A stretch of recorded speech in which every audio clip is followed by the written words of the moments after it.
Hey! Welcome to our Perfect 10 episode. This is Alan Ignacio, the diva that you love. Together with me is my kamaring Ultra Maldita. Hi, this is Alex Brosas. And you are watching the Kitty Show. Tarayan at Halakayan Showbiz Edition. At sa aming easy round, naku, may nagdalabog agad ng bangs. Gusto agad silang itaga sa bato na that they will never make it. Hindi sila kisikat, hindi sila magiging popular, at walang mga taong makakakilala kung sino sila. Sino ba ang aming pinag-uusapan? E di syempre pa, ang Black One na bagong grupo mula sa Starworks. Ang Starworks po ang talent center ng MediaQuest/TV5. At recently, nagpakilala sila ng 16 na kabataan, 8 lalaki at 8 babae na sinosoga para makamit ang kanilang pangarap na bituin. Bago natin isa-isahin kung sino yung mga bet na bet ko sa 16 na mga bata, mare, balita ko hindi ka nananalig na they will make it. Gusto mo silang sabihin, magpakalavinia Arguelles ka para sabihin, binababoy niyo ang show business. Hindi kayo sisikat.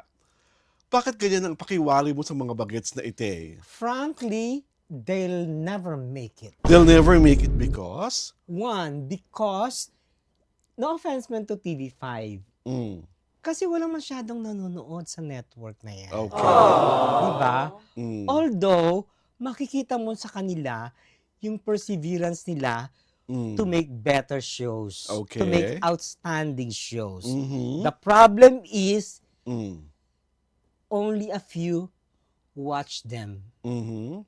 Number two, Mm. si Mr. Manahan, Mhm. Johnny Manahan, Yes. di ba?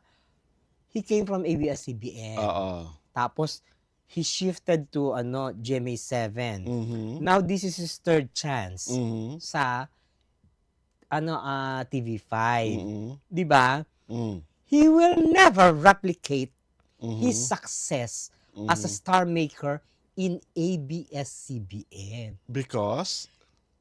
Siyempre, Mm. nag-ano na yan, dwindling na yung kanyang Mhm. yung kanyang magic wand or whatever. Mhm. Di ba?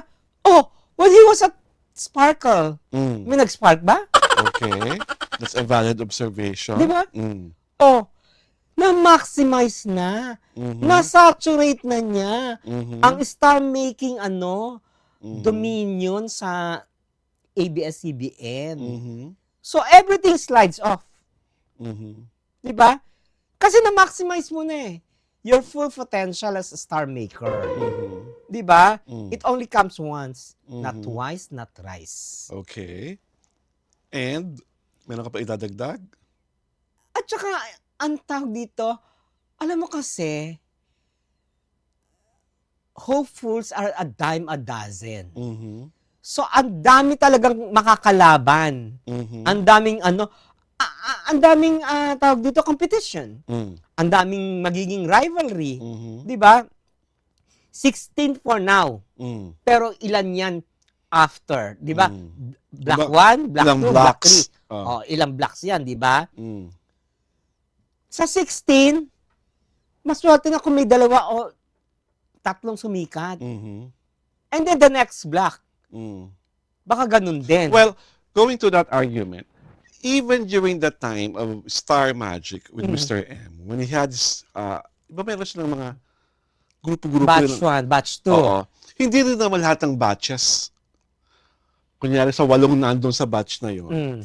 Talagang ang pagpapasikat is really a matter of na may sisikat, may hindi sisikat. Wala talagang specific formula na yung 16 na yon, kahit yung panahon ni Mr. M, kasikatan ni Mr. M, kasikatan ng ABS-CBN. If you would recall the Star Magic batches from batch 1 to batch whatsoever, 16, 17 yata. from batch 1 to 17, hindi lahat nung sinoga doon sa batch 1 to 17 na yun ay sumikat. Kasi ang pagsikat is relative to luck, swerte. Pangalawa, minsan kahit talented ka, kung wala kang swerte, hindi ka sisikat. minsan kahit wala kang talent, kung may swerte ka, at malakas ang nanay mo, ang tatay mo, o kung sino man sa management, bibigyan ka ng maraming breaks. Diba? If we are going to look back at the history of the people who nasumikat because of these batches. If we are also to remember, yung Star Circle Quest batch, nasa na si Hero Angeles. He was the big winner. No, it was Sandara. Nakasa si Sandara. Oh, nasa ano? Oh, pero fluke yung pagkasikat niya rito. Naging pambansang kulong-kulong siya, pero who cares? Hit yung movie niya, first movie Diba? with Pero, Hero. diba? Oh, pero Kaso again, nagka-problema kay Hero. oh, diba? What I'm trying to say is, wala talagang surefire formula sa pagsikat. Kasi, kung tayo lumayo, walang batch yung JM Fiang. What do you mean walang batch? Nasa Star Magic, ano ba sila? Anong batch sila? Wala. Sa ano siya, PBB. Oh, di ba? What I'm trying to say is, kaya sila, sa lahat ng kasama nila doon, wala namang iba pang sumikat except them. So, wala ka talaga mga sabing, ito sisikat, ito hindi sisikat, ito... Walang makakapagsabi talaga kung sino yung sisikat sa hindi sisikat. Kasi, ang dami ng factor na kailangan. Kasi even, malakas yung network mo. Huwag na tayong lumayo. Sabi mo nga kanina, Sparkle. Nung ako po si Mr. M sa Sparkle, wala nang ABS-CBN, di ba? Pero wala siya na pa-Sparkle na Sparkle Star. So, akin ang problema. May network ka, may machinery yung network mo, may pera, Mr. M ka na. Di ba pa napasikat? Diba? And I always remember talking to Mario Dumawal na, Alvin, because he always says to me, bakit pala pa napapasikat si Mr. M sa Sparkle? Kuya Mario, kung sumagot niya, no? Gawin mo yung kako ng report sa ABS-CBN News. Diba? So dito, when I saw... Ka rin, dead na si Ay, bakit? Totoo naman talaga eh. Diba? He was always curious. Nagtataka siya. 3 years na si Mr. M sa ABS, sa GMA. Alam mo bakit pala napapasikat? Kuya Mario, ako pa talaga tatanungin mo?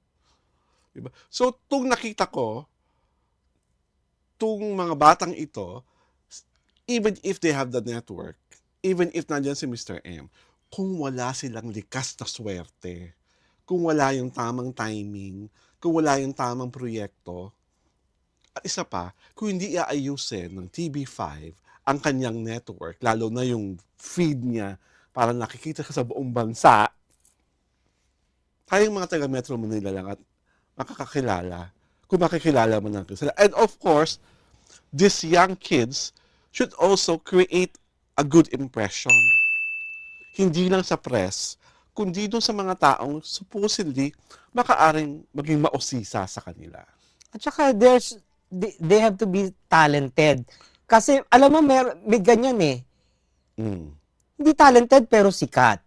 In fairness to them, they have been having workshops, singing, acting, dancing, hosting, styling, alam mo sa GMA, merong for all you know, milyones ang followers sa social media. Pero boba kung umarte. Ibig sabihin, sikat siya. Pero napaka-banong umarte. Kasi nga, hindi naman kasi talaga na makasabi mo. Pero pinupush pa rin. Push, push ang ang GMA. My God, basta parang, out of the top 16, 3 lalaki yung na-impress ako. 3 babae rin yung natuwa ako. Ang mga na-impress ako sa top 16 ay si Nico Matugas, kaya ako na-impress kasi Jesuit educated, taga-Ateneo, digital creator, sexy, tapos surfer. Pangalawa, si Stephen Capistrano, who really is sobrang gwapo. How is he related to, sino ba Capistrano? Hindi ko alam yung sinasabi ko Capistrano. Basta he's really good looking. Tapos yung mukha niya, parang pwedeng maging bida kontra bida. Tapos yung huli, yung Patrick Ballesteros, na yung bosses niya, ready na siya for VJ and pagiging DJ. Sa mga babae naman, si Celine David, simply because she reminded me of a very young Hilda Coronel, si Steph Razon, she's like on the chabilita side. Pero when she dances, iba yung pitik, iba yung galaw, iba yung linya. And then, yung Rahil yung Gatali na very supermodel na dati kasi she's like 14, 15 years old. She's 5'8". Tapos talagang, maalala mo sa kanya yung, ano, yung young Megan Young, Mm. na parang nakakikitaan mo talaga ng beauty queen potentials. And the other artists who are part of the Black What ay sina Adam Buck, Amo Wilding, Chan Martin, and Wayne Leonard. At sa mga babae ay sina Carmela Lorzano, Caitlin King, Keisha Sorna, Martina Jacane, Natalie Apollo, and Selena Griffin. Anong payo mo sa mga baguang ito na nangangarap na maging mga bituin? Don't dream too high, you might fall. Okay. And with that, basahin mo muna yung ating letter sender, Mare. Mauna ka. From Lenny Paras, kaya po galit na galit ang Ma'am Alex sa mga syunga dahil matalino siya. Ganyan din ang mga syunga. Galit sa mga matatalino. Kaya mataray ang Ma'am Alex kasi she knows what she's talking about. Showbiz ang kanyang forte. Thank you po sa intelligent discussion na may pinch of humor and lots of katarayan. Si Ma'am Alwin, parang donya sa kanyang suot. Kaya siguro, mahal na mahal siya. Pardon me, ubo ko. Sinadya mo kumuhin ka! Hindi, naubo ako talaga. Mahal na mahal siya ni na Paolo at Sian. More power and keep up the good show. Diyos ko. Lenny Paras. Lenny, how did you know na mahal siya ni Sian at saka ni ano? Hindi nga siya tinitext. Ano ka ba?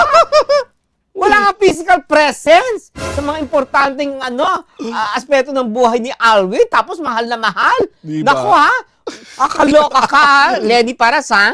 At mula kay Ira, I'm still hoping for the best for Queen Bea and Vincent Go. Oh, okay. We're also hoping for the best for them. And we have a topic about them in a few minutes. Yeah. Basa, Mare. Erlinda Felipe, sana one of the bloggers will interview Bea instead of making different speculations. She has been judged, bashed, and called queen of prenup without verifying the truth. This is the price of her popularity. Vincent is not affected at all since he is not a celebrity.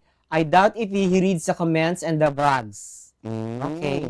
Well, from what I know, is that I think affected din naman si Vincent.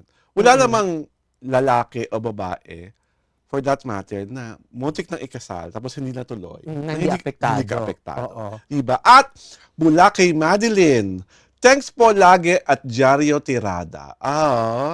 You are so welcome. No worries, Madeline. And thank you for watching and supporting the TT Show. And on that note, this is Alwin Ignacio, the diva that you love. Together with me is my kumaring Ultra Maldita. Hi, this is Alex Brasas. And you are watching the perfect 10 episode of the TT Show, the Rayana Talakayan Showbiz Edition.